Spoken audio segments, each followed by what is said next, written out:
देखा भाई आज का नज़ारा ठीक है ना। अभी फिलहाल में ठीक है बा।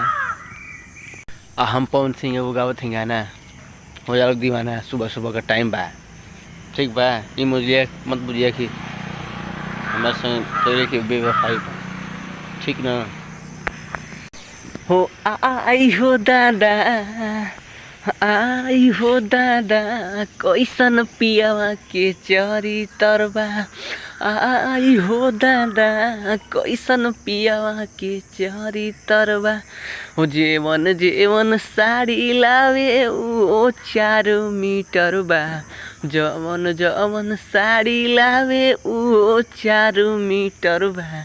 आई हो दादा कैसन पियावा के चरी तरबा।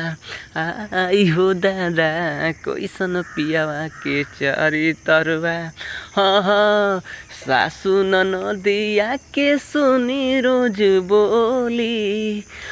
हाँ हाँ सासु ननदिया से सुनी रोज बोली। हफ्ते हफ्ते कीन के ले आवेला ई चोली। जवन जवन साड़ी लावे ओ 4 मीटर बा। आई हो दादा कैसन पियावा के चरी तरबा। हाँ हाँ पियावा पवनवा के कैसे समझाई। इहे सोची सोची हमारा आवेला रोवाई।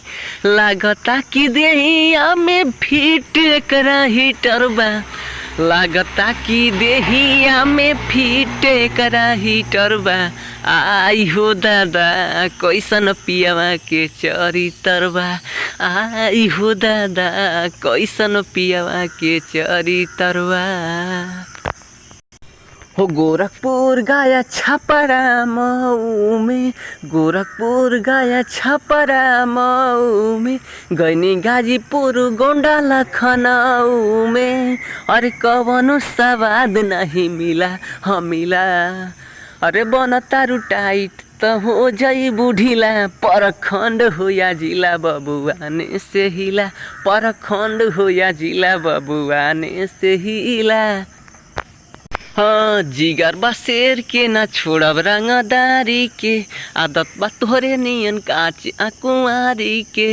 ढेर बन तड़ा ये बाबू रंगीला। अरे लिखल इतिहास में ई सब सिलसिला। परखंड हो या जिला बबुआने से हिला। परखंड हो या जिला बबुआने से हिला।